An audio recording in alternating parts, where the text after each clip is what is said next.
Почитувам северно-македонски премиер, гледам дека вие ден од денеска сте во елемент, па јас како познат парти брейкер ќе се обидам да ви го расипам. Нема да ве прашувам за прислушкувањето, за тоа како за време на францускиот предлог протестите се јавувавте да ми кажете дека заедно сме прислушкувани, ама сега јас магично исчезнав од тој список на прислушкувани лица. Нема да ве прашувам за загадениот воздух надвор, бидејќи решивте дека не сме скандинавска држава, па не можеме да го решиме. Нема да ве прашувам за минималната плата, со која што луѓето едва и преживуваат, затоа што рековте да се договорат синдикатите и стопанските комори, тоа е исто како да речете мачката и глушецот да се договорат. Нема да ве прашам за инфлацијата, бидејќи оставивте газдите на маркетите да шпекулираат со цените и секоја илјадарка да вреди се помалце и помалце. Нема да ве прашам за овие работи, бидејќи сте политичар на статус квото. Вие ги прифаќате како реалност, едно сте во опозиција, друго на власт. Ќе ве прашам за оно што ќе ви биде црна дамка до крајот на животот како политичар, а тоа е за оно што не можете да го избришете и покрај сите ваши ботови и покрај сите ваши манипулации, а тоа е за катастрофата во Кочани, за оној скандал и за вашата, кога велам вашата, не мислам лично на вас, иако од прашањето и од тоа како ќе опознам ќе видиме дека има индици, не велам лично за вас како личност, туку на вашата ВМРО-вска гарнитура. Значи, ќе започнам со една ваша изјава, дадена во март, неколку дена после катастрофата во Кочани, во која што загина 63 луѓе, 250 се повредени, од европски па и од светски размери катастрофа, директна последица на корупција, што е СДС-овска, што ВМРО-вска. Кога новинарите исчепкаа и видоа дека Агенцијата за обезбедување Рубикон е апла ВМРО-вска агенција, и кога една новинарка, чинам дека од Ал Джазира, ви го постави прашањето, вие одговоривте вака, ќе ве цитирам: "Отфрлам дека било која агенција за обезбедување има врска со ВМРО-ДПМН. Отфрлам со извичник. И тоа најостро го демантирам. И ве молам да не растураме пердуви во јавноста со ваков тип констатации кои што се тотално невистинити. Еве јас тврдам", значи вие тврдите со сета ваша кралска величина, со сета своја морална, фактичка, кривична одговорност, дека не постои агенција за обезбедување која има некаква врска со ВМРО-ДПМН, партијата на која што сум јас председател. Ако ми дадете еден доказ, јас утре ќе поднесам оставка. Ако не, да се извините. Затворен цитат. Ова вие го изјавивте одговарајќи на нормално новинарско прашање. Ајде сега малце да истражиме која е оваа агенција што ја обезбедуваше диско шталата во Кочани. Основана е 2022 година, непосредно после вашата победа на локалните избори претходната година.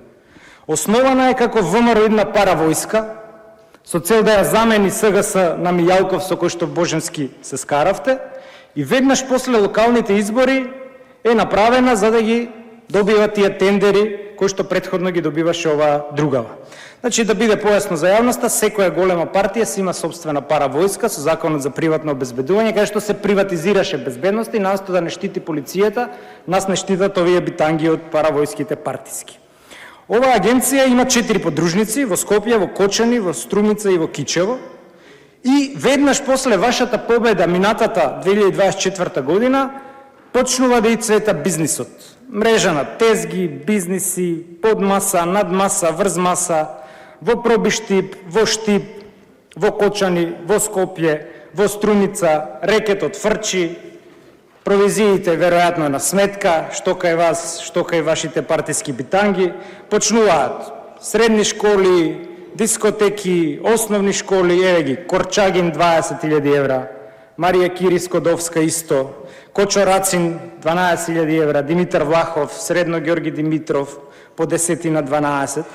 И сега, овој што ви бил Пајташов таму, што го пуштивте низ вода, Александар Нацев, го основа, професор Джанам, го основа овој Центар за Security Research, за безбедносни истражувања, и уште еден основа за брейнвошинг на вашите млади конзервативци, Институт за конзервативни политики, како им се вика, САРИСА. Значи, овие две се многу симптоматични, бидејќи тие делуваат како интелектуала, демек невладини, седиштето е на иста адреса со фирмава, во Кисела вода, на улица Христо Татарчев, а на другава е на подружница со Рубикон во центар, на улица Пиринска. Собственик на хартија е еди кој си Јане Јанчевски. Слики секаде од ВМРО-вци. Еве лидерство, вашето лидерство, најважно било. Еве со овој ректоров што ви пола партијата кај што им обезбедивте дипломи и на овој на АНБ што не следи сега. Еве го и со вас. Еве овој Јане Јанчевски. Не го знам човекот, вие подобро веројатно го знаете, бидејќи имате слики со него. Сега, овој институтов, вистински собственик, обвинителството тврди, не јас, дека на овие сите, вистински собственик е Александар Нацев. За овој Александар Нацев, еве што ќе изјавите неколку месеци подосна во јуни.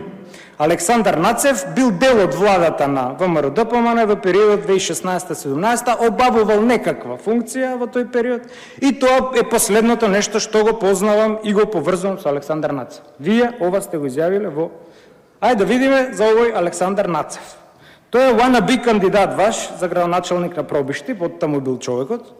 Професор е, проректор за настава на Европски универзитет, на истиот универзитет Латас, кај што докторираше, на покојни Боја Андревски, и извисил, не сте го кандидирале, веројатно не сте се договориле за тендерите, и тој ви бил, ово истиот за кој што вие викате, не го знам човеков, бил делегат на 16-тиот ВМРО-вски Валандовски конгрес 2017, на кој што вие сте избран за лидер, односно како октроиран тогашен од страна на Груевски, бидејќи вие бевте анонимус во вашата собствена партија. Значи, овој човек, за кој што вие викате дека не го знаете и кој што...